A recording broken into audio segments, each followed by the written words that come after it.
첫 번째로는 아마존과 관련해서 원전 얘기 나눠보려고 합니다. 데이터 센터의 전력을 확보하고자 이 빅테크 기업들이 칼을 빼들고 있는 모습입니다. 구글의 계약 소식에 이어서 이번에는 아마존까지도 SMR 기업인 엑스에너지에 지분 투자 계약을 했다라는 소식이 전해졌는데요. 멘토님, 이 엑스에너지 국내에서 두산 에너빌리티 또 DLENC 등이 투자 협력하고 있는 기업이라서 그런지 오늘 이 두 가지 종목도 크게 오름세 보이고 있는 것 같더라고요. 원전 관련해가지고는 어떻게 보면 미국의 빅테크 기업들이 이제 계속적으로 어떻게 보면 데이터 센터 얘기만 나왔다가 데이터 센터 그 다음에 이제는 우리가 생각을 해보니까 전력이나 이런 부분이 많이 부족할 가능성도 높겠다라고 판단이 되면서 이 소형 원전이나 원전 관련해가지고 계속적으로 얘기가 나오고 있는 부분이 있고 이제 얼마 전에 구글도 나왔었잖아요. 그리고 마이크로소프트도 계속적으로 소형 원전 얘기도 나왔던 부분 이제는 아마존까지 들어왔다. 그렇다라고 한다면 이제 메타 또 들어올 가능성도 있고 전체적으로 봤을 때 원전이 이제 미국 쪽에서는 계속적으로 더 탄력을 받으면서 기술 개발이나 이런 부분이 더 올라가고 있는 부분이 큽니다. 소형 원전 같은 경우에 우리나라는 조금 한 발짝 늦었다라고 생각이 들고 있는 부분이 있는데 그런 부분을 어떻게 보면 전체적으로 이제는 탄력을 받으면서 올라갈 가능성이 있다라고 보는 부분은 누가 뭐래도 이제는 원전 관련해 가지고는 우리가 그냥 기존에는 이제는 전기차 수요나 이런 부분 때문에 전기량이 많이 들겠다 이걸 떠나서 이제는 AI 데이터 센터 관련해 가지고는 전기가 꼭 필요한 에너지다. 거기서 이제 원전이 한 축을 담당을 할 가능성이 높다라고 생각이 들고 있고 미국뿐만 아니라 유럽 쪽으로 눈을 돌려봐도 이 원전 관련해 가지고는 계속적으로 얘기가 나오는 부분이 체코 원전 우리나라 수주했잖아요. 근데 이 수주했을 때 저가 수주가 아니냐 이런 얘기가 되게 많이 나왔었습니다. 프랑스에 비해서 가격이 싼 부분 이런 부분이 있다라고 많이 얘기가 나왔었는데 이 원전이라는 게 어떻게 보면은 한 번 건설이 되면은 다른 사람들은 이거 관련해 가지고 수리나 정비를 할 수가 없습니다. 그만큼 기술과 고도의 개발 그런 부분이 들어가는 부분이기 때문에 한 번 설치를 해준 다음에 그때부터 이제는 우리가 AS 비용이나 이런 부분으로 더 수익을 극대화할 수 있는 부분도 있기 때문에 저는 어떻게 보면 원전 유럽에서 저가 수주를 했다라고 뭐 언론에서 나왔지만 결코 이게 저가 수주가 아니다라고 생각이 들고 있고 체코를 떠나서 이제 다른 유럽 국가들도 국내 원전이나 이런 부분 수주 모멘텀이 나온다라고 하면 우리나라 원전 기업들은 한 단계 더 올라갈 가능성은 있다라고 여겨지고 있고 차트를 보고 말씀해드리면은 우진 엔텍이라는 종목이 오늘 제일 상승세가 좋다라고 보고 있어요. 근데 보시면은 원전 관련주들의 약간 흐름세가 좀 다르게 나온다고 먼저 말씀을 해드리는 부분이 있는데 우리가 대표적으로 우진엔텍이라는 종목은 일전에 한신기계가 제일 많이 올라갔던 대장주 역할을 했었습니다. 그 다음에 바톤 터치를 한 종목이 우진엔텍이라는 종목인데 이 종목 같은 경우는 어떻게 보면 신규 상장하고 나서 얼마 안 됐기 때문에 매물대나 이런 부분이 없기 때문에 더욱더 탄력성 있게 올라줬던 모습세가 있었다라고 말씀해 드리는데 체코 원전 수주 이후로 흐름이 엄청 안 좋게 나왔어요. 어떻게 보면 보호회수 물량이나 이런 부분이 해제되는 부분 악재가 계속적으로 나오면서 주가는 어떻게 보면 하방을 계속적으로 유지했던 모습세가 있었는데 바닥을 다지고 오늘장 상승세가 제일 많이 나오는 거는 그만큼 많이 하락을 했기 때문에 그렇다라고 말씀을 해드리고 싶고 그 다음 쪽으로 좀 눈에 관심 있게 보이는 종목은 바로 우리기술이라는 종목이에요. 이 종목을 봤을 때 체코 원전 하고 나서 상승세가 제일 많이 좋았다라고 먼저 말씀해드리는 부분 그만큼 많이 올랐던 부분이고 아까 방금 보셨던 우진엔텍이라는 흐름은 많이 다릅니다. 그 종목 같은 경우는 많은 하락세가 나왔기 때문에 오늘 20%가 올라도 그렇게 어떻게 보면 고점에서 물려있던 분들 입장에서는 생각보다는 어떻게 보면 수익이나 이런 부분이 극대화가 되지 않았다라고 생각이 되고 있고 우리 기술 같은 경우는 워낙 이제는 차세대 원장 대장주라고 이제는 계속적으로 다 알고 있는 부분 상승세가 제일 좋았기 때문에 그런 부분이기 때문에 어제 같은 장에 좀 매수세가 들어왔다라고 저는 생각이 들고 있어요. 왜냐하면 아마존에서 먼저 이 뉴스가 나오기 전에 구글에서 먼저 뉴스가 나왔습니다. 원전 관련해 가지고 뭐 협력이나 이런 부분이 나왔던 부분이 있기 때문에 어떻게 보면 선침의 입장으로서 우리 기술 쪽으로 조금 매물대가 들어갔던 부분 그렇기 때문에 오늘 장에서 차익 실현 물량이 나오면서 조금 빠져주고 있다. 이 꼴이 갭상승 이후로 좀 음봉으로 하락을 하고 있지만 저는 어떻게 보면은 우리 기술 같은 거는 계속적으로 지켜봐야 된다라고 말씀해드리는 부분이 왜 우리 기술이 체코 원전 수주 당시에 가장 많이 올랐냐 라고 본다라고 하면 ASMR 관련해가지고 그리고 대형 원전 관련해가지고 어떻게 보면 다 연결될 수 있는 종목이 필요하다라고 저는 생각이 들고 있어요. 물론 대형 원전 그리고 소형 원전이 지금은 계속적으로 부각이 되고 있겠지만 대형 원전이 어떻게 보면 일반적으로는 제일 많이 캐파나 수주 금액이나 이런 부분이 제일 높을 가능성이 높기 때문에 그런 부분까지도 다 할 수 있는 기술을 갖고 있는 우리 기술이 좀 더 눈에 보인다라고 생각이 들고 있고, 전체적으로 차트를 보면은 지금은 딱 매물대 자리에서 딱 걸치면서 하락하는 모습세가 나왔다. 하지만 어느 정도 시간이 지나면서 기간 조정이 나온다라고 한다면 이 매물대만 다시 한번 돌파, 그러니까 2,600원 선만 강하게 돌파를 해준다라고 한다면 우리 기술 같은 경우에는 다시 한번 3,300원 고점까지도 충분히 노릴 수 있다라고 말씀해드리고, 그 다음 종목으로 이제 두산에너빌리티를 말씀을 안 하면 안 되죠. 네, 원전 관련해 가지고는 어떻게 보면 두산에너빌리티를 꼭 말씀해드려야 되는데, 이 종목 같은 경우는 우리가 다들 알다시피 원전 관련해 가지고는 이 종목을 빼고 말할 수가 없습니다. 설계 단계부터 어떻게 보면 기초 공사나 이런 부분이 가장 많이 들어가는 부분이 있기 때문에 두산 에너빌리티를 가장 유망 종목이다. 대형주를 선호하시는 분들은 이 종목을 모아 가셨으면 좋겠다라고 말씀해드리는데, 두산 그룹 관련해 가지고는 지배 구조 개선이나 이런 부분이 계속적으로 나왔던 부분이 있었잖아요. 하지만 이게 어느 정도 시간이 지나면서 차츰 안정화되는 부분이 있다. 하지만 악재는 어느 정도 끌고 안고 있기 때문에 오늘 같은 장에서도 그렇게 상승세가 높게 나오고 있다는 생각보다는 약간 더딘 모습세가 나오고 있어요. 딱 이럴 때 악재가 해소된다는 뉴스만 나온다고 한다면 한 차례 더 올라갈 가능성은 있기 때문에 원전 관련주, 대형주부터 소형주까지도 다 노릴 가능성이 많기 때문에 계속적으로 지켜보자라고 말씀해드리겠습니다. 네, 데이터 센터를 운영하는 기업의 경우에는 전력을 안정적으로 확보할 수 있는 전력원을 찾으려는 움직임이 나타나고 있는 상황입니다. 그래서 빅테크 기업들이 원전 기업에 계속해서 노크를 하고 있는 모습인데요. 일단 종목별로도 시세가 조금 다르다는 것을 확인해 볼 수 있었습니다. 우진엔텍 살펴봤죠.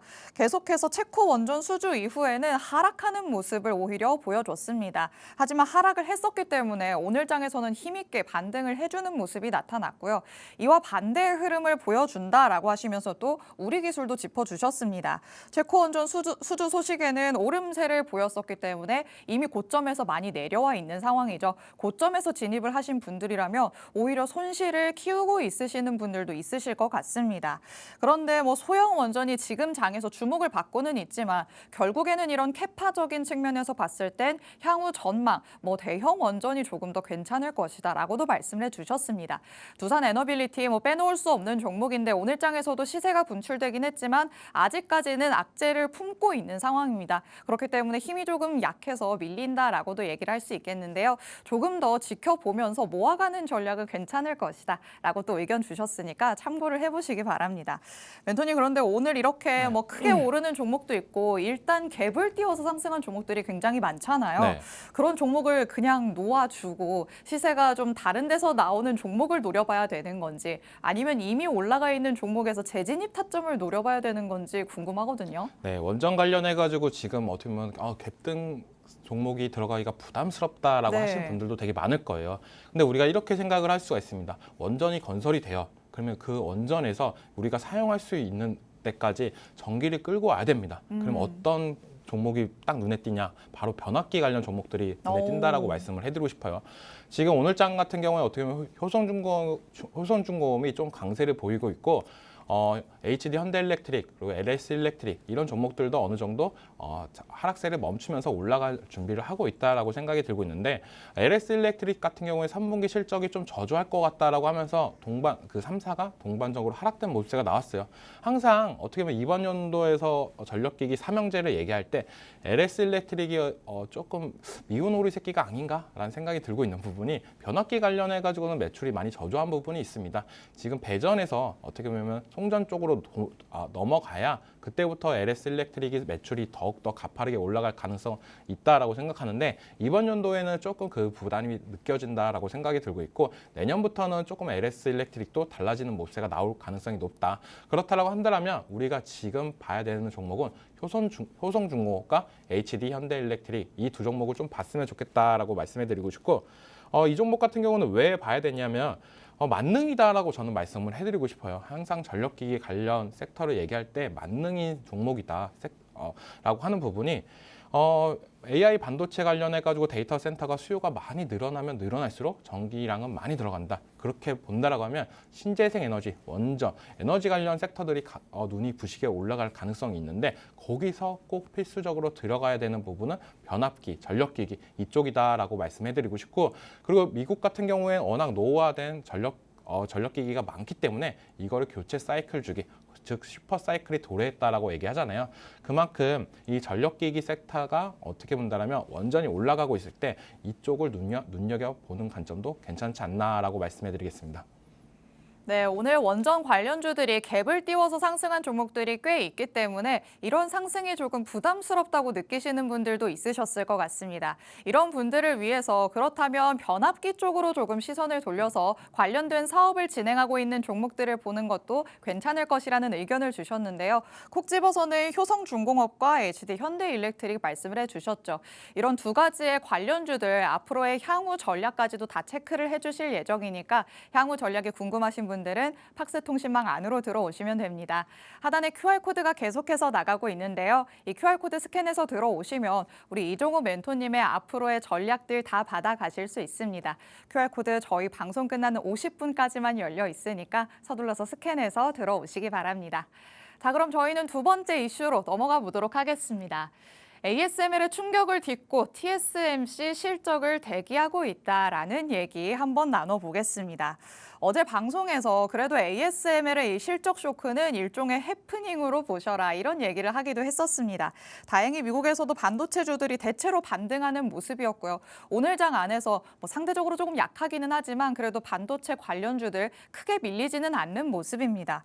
멘토님, 이제는 TSMC의 실적을 기다린다 이렇게 볼 수 있을 것 같은데 반도체 안에서 다시 좀 크게 변동성이 나타날 거라고 예상을 해야 될까요? 네, 변동성이 나타낼 가능성이 높다라고 생각이 들고 있고 지금 SK 하이닉스를 본다라고 한다라면 지금 약간 폭풍 전야가 딱 느껴질 만큼 어떻게 보면 긴장감이 있다라고 생각이 들고 있습니다. 오늘 TSMC 발표가 언제 나오냐면 바로 오늘 우리 국내 시간으로 3시에 발표를 하는데요.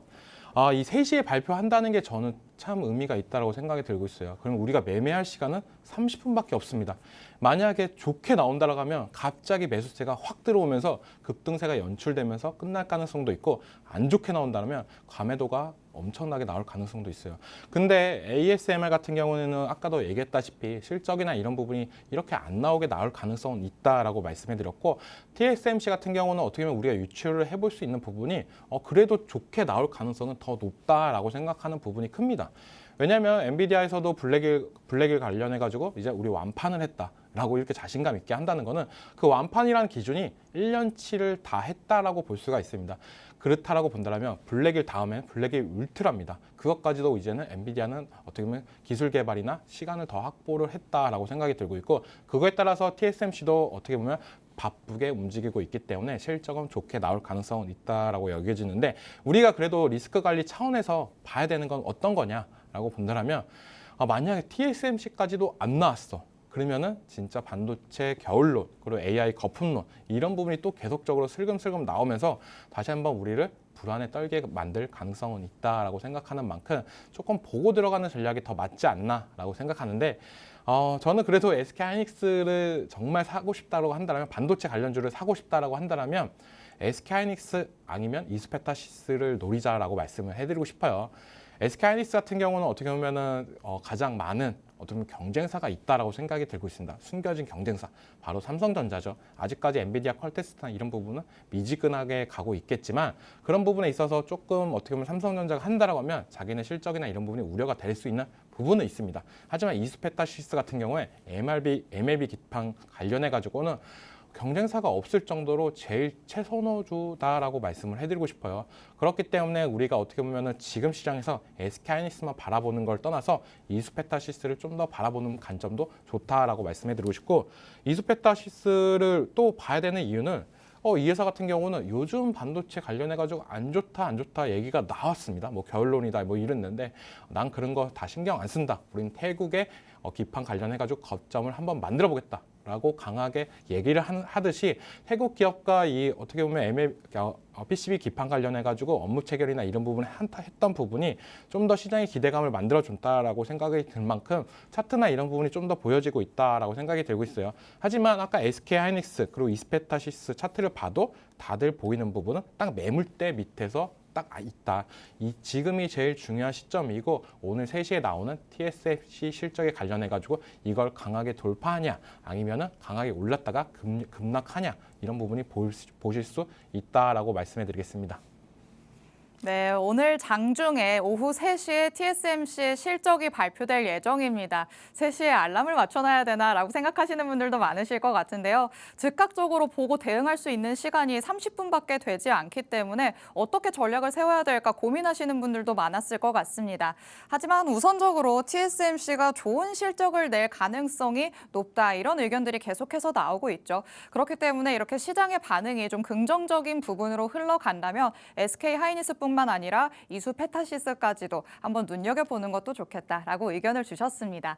이런 전략들 말고 내가 즉각적인 대응을 할 수 있는 방법을 그때그때 받아가고 싶다라고 하시는 분들 위해서 팍스통신망 열어놓고 있습니다. 하단에 QR코드 계속해서 나가고 있죠. 이 QR코드 스캔해서 들어오시면 이정호 멘토님과 앞으로 장중 대응을 같이 해나가실 수 있습니다. 전략들 받아가실 수 있으니까요. 하단에 QR코드 스캔해서 들어오시기 바랍니다. 자, 그러면 저희는 마지막 이슈로 넘어가 보도록 하겠습니다. 자, 젤렌스키 우크라이나 대통령이 러의 북인력을 지원하는 게 확인됐다. 사실상 참전을 하는 것이다. 라는 발언을 했습니다. 북한이 러시아 편에서 사실상 전쟁에 참여하는 것이라는 걸 우크라이나 대통령의 입에서 직접 확인을 한 셈인데요. 러시아와 북한의 관계가 점점 더 긴밀해져 간다는 데에 대한 우려감도 계속해서 나타나고 있는 상황입니다. 자, 방산주들이 들썩일 수밖에 없는 이런 국제적인 정서가 펼쳐지고 있는 것 같아요. 어떻게 대응을 해보는 게 좋을까요? 방산주 관련해가지고 정말 좋다라고 계속적으로 말씀을 해드렸던 부분이 있어요. 지금 시장을 볼 때 우리가 어떻게 보면 반도체, 제약바이오, 2차 전지 이거를 상위 티어다라고 말씀해드리고 싶고 그 밑에는 금융주 그리고 방산, 전력기계가 있다라고 말씀을 해드리고 싶어요. 그 조선까지 포함해가지고 이 위에 있는 종목 같은 경우에 어떻게 보면 지수나 이런 부분에 영향도 많이 끼치는 부분도 있고 어떻게 보면 시장의 영향성을 많이 탄다라고 말씀을 해드리는데 나머지 있는 뭐 금융과 조선과 방산과 전력기기 이쪽은 어떻게 보면 실적을 따라서 가는 종목 섹터군이다라고 말씀을 해드리고 싶고 지수의 영향이 그렇게 크지 않는 부분이 어떻게 보면 요즘 시장에서 가장 매력적인 포인트지 않나라고 생각이 들고 있습니다. 반도체 관련해가지고는 SK하이닉스나 삼성전자가 조금만 올라가려고 해도 지수의 영향을 받기 때문에 어느 정도 하락세가 또 연출되는 모습도 있고 제약바이오 같은 경우는 워낙 개별 이슈고 지금 외국인들의 매수세가 좋기 때문에 워낙 좋다. 2차 전지도 어떻게 보면 반도체랑 비슷한 모습세가 흘러가고 있는데 나머지는 어떻게 보면 많이 올라도 어떻게 보면 지수의 영향성이 그렇게 크게 없기 때문에 은근슬쩍 계속적으로 올라가는 섹터군이다라고 생각이 들고 있고 그중에서 방산을 왜 계속적으로 지켜봐야 되냐라고 본다라면 하나 에어로스페이스가 우리가 어떻게 보면은 인적 분할을 하면서 딱 우리가 느꼈었던 거는 이제는 조금 멈추는 거 아니야? 분할 이후로 좀 멈추는 거 아니야? 이런 생각이 들었을 수도 있습니다. 하지만 그 이후로도 계속적인 주가 상승 탄력은 계속적으로 보여주고 있는 부분이 좀 더 매력적으로 다가왔다라고 생각이 들고 있고 이걸로 봤을 때 우리가 느껴야 되는 부분은 뭐냐? 이제 하나그룹 입장에서는 어느 정도 지배구조 개선이 완료가 됐고 그리고 방산 쪽으로 더욱더 집중해서 갈 거다. 그렇다면 우리 투자자 입장에서는 이 종목을 안 사야 될 이유가 이제 많이 떨어졌다라고 생각이 들고 있어요. 우리가 지배구조 개선이나 이런 부분이 되게 많이 리스크로 나온다라고 하는 부분이 뭐냐면 그 전까지가 되게 중요합니다. 어떻게 보면은 지배구조 개선 전에는 주가를 좀 눌려준다. 이런 느낌이 많이 받았지만 끝나고 난 다음에는 이제는 주가의 상승 탄력이나 이런 부분이 받을 가능성이 더욱더 높기 때문에 그런 게 시장에서 나타난다라고 생각이 들고 있고 LRG 넥슨이나 어떻게 보면은 현대로템이나 다들 실적 기반에서 수주가 나오면은 세론이 없어요. 방산은 세론 자체가 없이 수주를 받았네 그럼 더 올라가. 왜냐? 방산이란 개념이 뭐냐면은 아까도 원전과 비슷한 느낌입니다. 우리 제품을 한번 쓰면은 계속적으로 멈출 수 없게 사용할 수밖에 없다는 부분이 제일 크다. 우리가 어떻게 보면 전차나 미사일이나 이런 부분이 다 뭐가 필요하냐? 정비가 필요합니다. 군대 갔다 오신 분들은 다 아실 거예요. 어떻게 보면 총알을 쏘는 날, 그리고 대포를 쏘는 날, 이런 날보다 유지보수, 정비를 하는 날이 더 많은 만큼 그런 부분 쪽으로 어떻게 보면 매출적인 측면이나 이런 부분이 더욱더 올라갈 가능성이 있다라고 여겨지는 만큼 방산 관련해가지고는 수주 모멘텀이 세론이 아니라 계속적으로 올라갈 상승 탄력을 받고 있다. 그렇다라고 본다면 우리가 방산 삼형제, LRG 넥스원, 그리고 현대로템, 하나에어로스페이스 다 고점을 뚫고 올라가고 있는데 그렇다면 우리가 어떤 종목을 사야 되냐라고 본다면 저는 풍산이라는 종목도 눈에 띈다라고 말씀을 해드리고 싶어요. 이 종목 같은 경우는 우리가 총알 그리고 대포, 알 그런 종목을 탄약 관련해가지고 연관성이 있는 종목인데 많이 영향성을 끼치는 게 구리의 가격이 많이 영향을 끼칩니다. 지금 구리 가격이 중국이 어떻게 보면은 우리가 이제는 유동성 자금을 풀면서 인프라 투자나 이런 부분을 기대를 하면서 많이 올라졌던 모습세가 있었지만 지금 조금 꺾이고 있어요. 그렇다고 해서 풍산 주가가 꺾이냐? 그렇게 안 보입니다. 지금 거의 이제 다시 한번 전고점까지도 돌파하는 시그널이나 이런 부분이 나오고 있고 어떻게 보면 소모품이나 이런 부분이 제일 많이 들어간다고 생각이 들고 있어요. 러시아 우크라이나 전쟁이 길어지면 길어질수록 여기에 들어가는 탄피 소요나 이런 부분이 늘어나기 때문에 풍산이 수혜를 받을 가능성은 있다. 그렇기 때문에 고점이 좀 부담스러운 사람들은 풍산이라는 종목도 눈여겨봤으면 좋겠다라고 말씀해드리겠습니다. 네, 국내 증시를 놓고 본다면 반도체, 2차 전지 그리고 제약바이오가 가장 큰 비중을 차지를 하고 있습니다. 그런데 그 안에서 그 아래를 놓고 본다면 금융, 전력기기, 조선 그리고 방산이 있다 이렇게도 말씀드릴 수 있을 것 같은데요. 어느 정도의 비중을 차지하고 있는 섹터인데다가 최근에는 계속해서 이슈가 이어지고 있는 상황이죠. 그렇기 때문에 방산 괜찮다라고 계속해서 말씀을 해주셨습니다. 방산에서는 3대장을 꼽을 수 있습니다. 현대로템은 K2전차로 알려져 있고요. 한화에어로스페이스, K9 자주포가 계속해서 또 수출 소식이 나오고 있습니다. 그리고 LIG 넥스원도 천궁 계약과 관련해서도 모멘텀을 계속 받아가고 있죠. 하지만 이 3대장이 조금 부담스럽다라고 하시는 분들을 위해서는 풍산도 괜찮다는 의견을 주셨으니까 여러분이 이런 종목도 참고를 해보시면 좋을 것 같습니다. 멘토님 추가적으로 살짝만 질문을 드리겠습니다. 이 3대장 같은 경우에는 신고가 영역에 있는 종목들도 굉장히 많잖아요. 그러면 나는 3대장을 들어가고 싶은데 주가 자체가 이게 괜찮은 건지 모르겠다 이렇게 생각하시는 분들은 지금 자리에서 신규 진입도 괜찮을까요? 좀 장기적으로 봤을 때 괜찮다라고 말씀을 해드리는데 우리가 고점에서 들어갈 때 제일 많이 걱정하는 게 뭐냐면 내가 너무 비싸게 산 거 아니야? 이런 부분이 제일 크다라고 생각이 들고 있어요. 하지만 방산 관련해가지고 수주 모멘텀이나 이런 부분이 계속적으로 늘어날 가능성은 높다라고 생각이 드는 부분이 이제 우리가 러시아 우크라이나 전쟁 때만 봐도 이젠 전쟁이 그냥 끝나겠다라고 생각을 했던 부분이 있었는데 계속적으로 이게 기한이 길어지는 부분도 있고 이걸 떠나서 이제 중동까지도 계속적인 지정학적 리스크가 나오고 있습니다. 그런 부분이 어떻게 보면 세계 경제 그리고 정치 이런 쪽으로 봤을 때는 이제는 우리가 자주국방을 안 하면은 이제 누군가한테 당할 수도 있다 이런 불안 심리가 있기 때문에 방산 관련해 가지고는 더욱더 수주나 이런 부분이 더욱더 올라갈 가능성은 있다라고 생각이 들고 있고 만약에 트럼프가 대통령이 당선이 된다라고 한다면 가장 수혜주로 방산을 얘기했던 부분이 있었잖아요.